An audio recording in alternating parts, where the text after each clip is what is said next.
भाजपा का बड़ा प्लान, कांग्रेस उग्र। नमस्कार, आप देख रहे हैं दिव्य हिमाचल टीवी। मैं हूं आपके साथ वंचिता शर्मा और एक बार फिर हाजिर हूं आप सभी के सामने हिमाचल आज का मुद्दा लेकर। भाजपा के राष्ट्रीय उपाध्यक्ष सौदान सिंह ने ऐलान किया है कि हिमाचल प्रदेश में भाजपा रिपीट करेगी। उनके इस ऐलान का आधार ये है कि भाजपा पूरे प्रदेश में संगठित होकर काम कर रही है और धरातल पर इसके कार्यकर्ता रणनीति बनाने में जुटे हुए हैं। उधर दूसरी ओर देखा जाए तो कांग्रेस को इन दिनों बैठे बिठाए सरकार के खिलाफ कई मुद्दे हाथ लग रहे हैं। कांग्रेस इन दिनों संघर्ष पर इसलिए है कि कांग्रेस की राष्ट्रीय अध्यक्ष सोनिया गांधी को ईडी ने पूछताछ के मामले में तलब किया है। कांग्रेस का आरोप है कि उनके बड़े नेताओं को जांच एजेंसियों के द्वारा प्रताड़ित करवाया जा रहा है और वो इसी को मुद्दा बनाते हुए इन दिनों सड़कों पर हैं।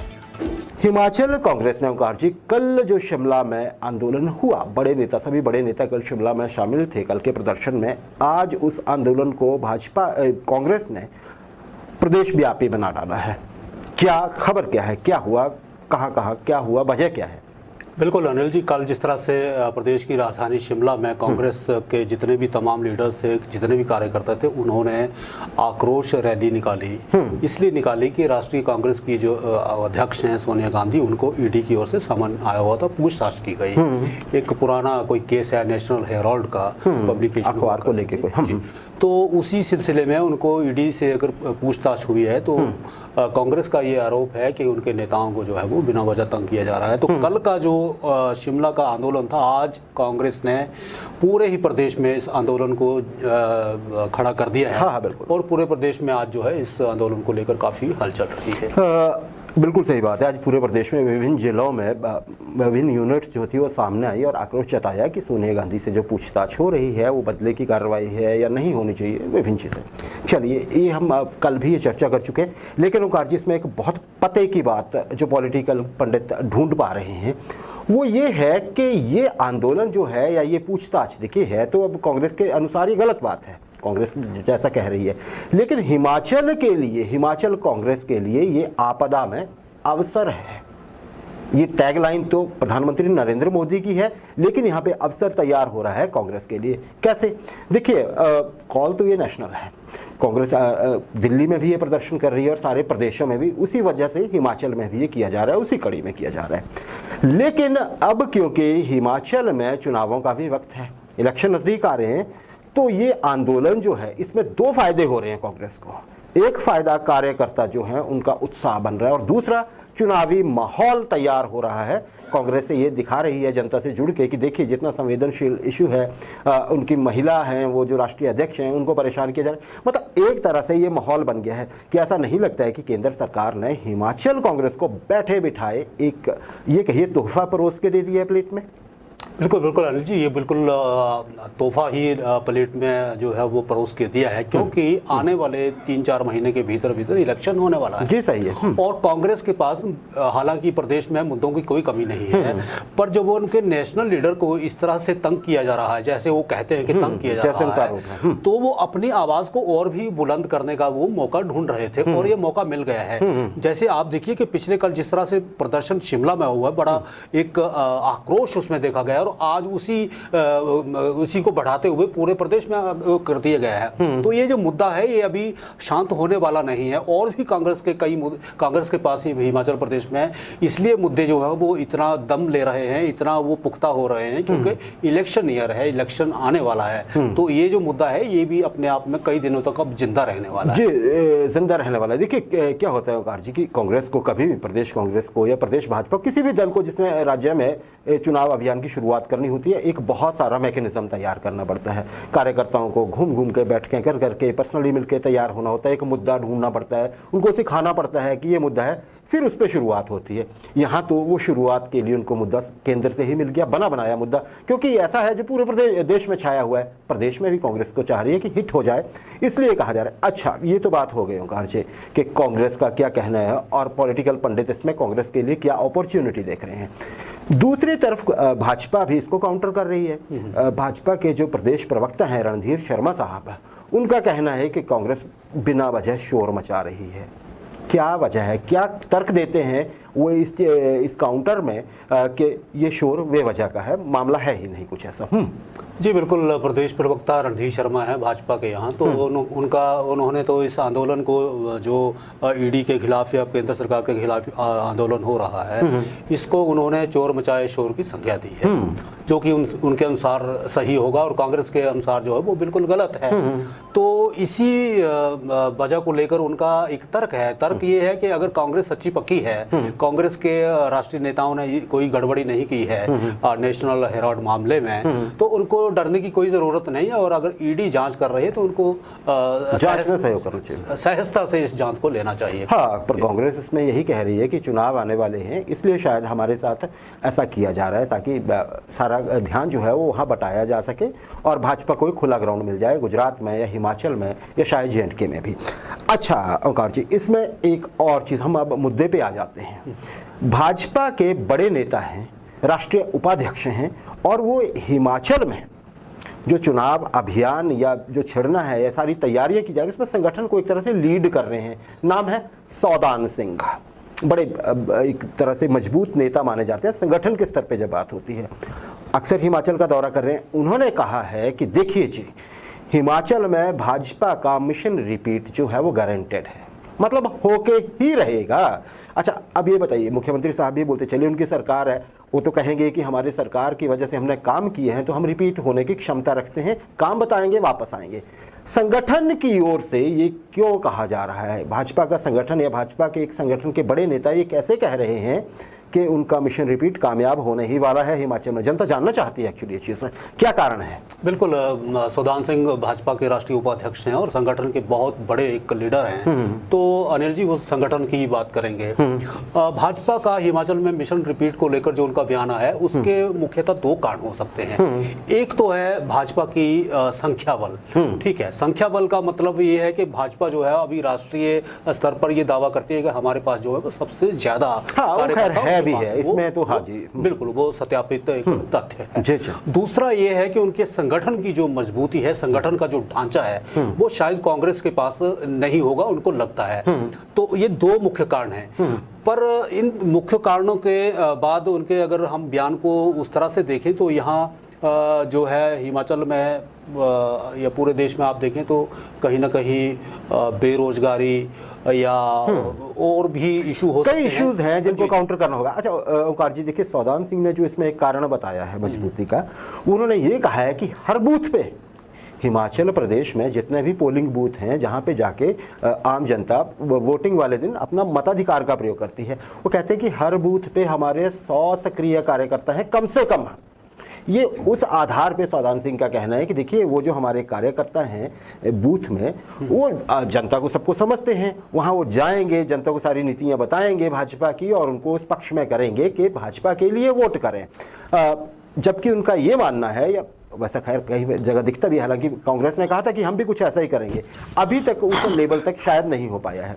लेकिन अब सवाल यहाँ ये उठता है ओंकार जी, सवाल ये उठाए जा रहे हैं, जानकार हिमाचल में पॉलिटिकल पंडित्स जो हैं या वैसे भी जागरूक लोगों की कोई कमी नहीं है, वो ये पूछ रहे हैं कि देखिए मान लीजिए ठीक है 100 लोग हैं आपके भाजपा के, लेकिन जिस तरह से महंगाई बेरोजगारी की आपने बात की, और अभी तो जो पीछे 2 दिन पहले जो GST आटे तक पे लग गया है ओंकार जी, मतलब हर चीज़ टैक्स के दायरे में जब से आ गई है, तो उनका कहना है कि क्या वो 100 लोग भी एक बार सोचेंगे नहीं, क्योंकि घर तो उनको भी चलाना है। दूसरी बात ये भी कही जा रही है कि जब 100 लोग ये बाकी लोगों के पास जाएंगे कि भाजपा के लिए वोट करिए, तो क्या उनसे सवाल नहीं पूछे जाएंगे? इस पे क्या राय है? पूछा जाएगा, बिल्कुल पूछा जाएगा, और लोग बिल्कुल अपना हक समझ कर ये पूछेंगे, उनका राइट है पूछना। लोकतंत्र की व्यवस्था की यही अनिल जी खूबी है कि हर अपने प्रतिनिधि को, कोई भी मतदाता, कोई भी आम नागरिक ये पूछ सकता है कि भैया मेरे अधिकार कहाँ है। अब आप देखिए कि 25 किलो से नीचे अगर आप आटा खरीदते हैं, 2 किलो खरीदते हैं, 5 किलो खरीदते हैं, 10, 15, 20, 22, 24 किलो तक भी अगर आटा खरीदते हैं तो उस पर आपको GST देना पड़ेगा। चावल भी बिल्कुल।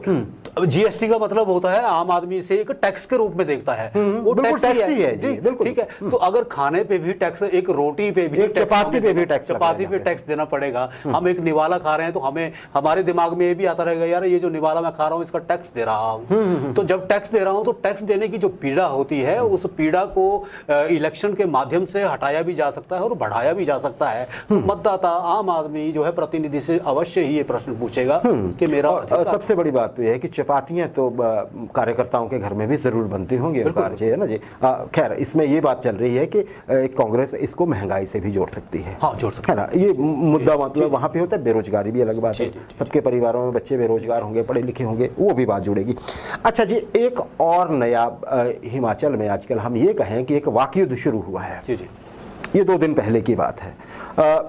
कांग्रेस के जो वरिष्ठ नेता हैं, नैना देवी से विधायक भी हैं, पूर्व मंत्री भी हैं, बड़े नेता हैं कांग्रेस के, हिमाचल कांग्रेस के रामलाल ठाकुर साहब, उन्होंने कैबिनेट मिनिस्टर जो वीरेंद्र कंवर हैं उनके खिलाफ एक कुछ व्यक्तिगत जैसा बयान दे दिया, व्यक्तिगत शब्द इस्तेमाल कर दिए। चलिए, बाकी तो उन्होंने आरोप लगाए ही जैसे कि लगते हैं। अब उस पे वीरेंद्र कंवर साहब ने बोल दिया कि जी, वो सामने आ गए कि अब तो आर पार की बात होगी। यहाँ तक ठीक था। आज तीसरे दिन अब रामलाल ठाकुर साहब फिर जवाब में खड़े हो गए हैं। मामला क्या बन रहा है ये? जी बिल्कुल अनिल जी, रामलाल ठाकुर जो जैसे आपने बताया कि वरिष्ठ कांग्रेस के एक नेता हैं, तो बिलासपुर से नैना देवी से विधायक हैं, तो उन्होंने 2-4 दिन पहले ही एक बयान दिया था कि वीरेंद्र कंवर जो हमारे पंचायती राज मंत्री हैं, तो उनको ये कहा था कि वो हिमाचल के दूसरे लालू हैं, मतलब लालू प्रसाद यादव जैसे कि इस तरह से उन्होंने वो दिया था। तो हालांकि नेता तो बहुत बड़े हैं लालू प्रसाद यादव, बिल्कुल बिल्कुल। तो उसके बाद जो है वो वीरेंद्र कंवर जी ने इसका, शायद उनका इशारा भ्रष्टाचार की ओर था कि उनके डिपार्टमेंट में भ्रष्टाचार है, ऐसा आरोप लगाना चाह रहे थे। जी, उन्होंने लगाया भी है, और जैसे राजनीति में लगते हैं वो लगाया है। तो उसके बाद जो है वीरेंद्र कंवर ने जो है उनको 30 दिन का समय दिया है कि वो अगर 30 दिन में माफी मांग लेते हैं तो मामला सुलझ सकता है। पर उल्टा कानूनी नोटिस भेजा है उनको मंत्री महोदय ने, रामलाल ठाकुर साहब को। हाँ जी, और आज रामलाल ठाकुर साहब ने तो ये कह दिया कि वो 30 दिन का इंतजार ना करें, जितना जल्दी हो सकता है वो कोर्ट पहुंचे और उनके खिलाफ जो है जो भी बनता है वो करें। अच्छा, तो इस तरह का ये आरोप प्रत्यारोप जो है, देखिए इलेक्शन नजदीक आ रहे हैं, एक कानूनी प्रक्रिया होती है, शायद मंत्री महोदय ने उसी प्रक्रिया का पालन किया है कि नोटिस देने के साथ ही 30 दिन का समय भी देना होता है जवाब के लिए।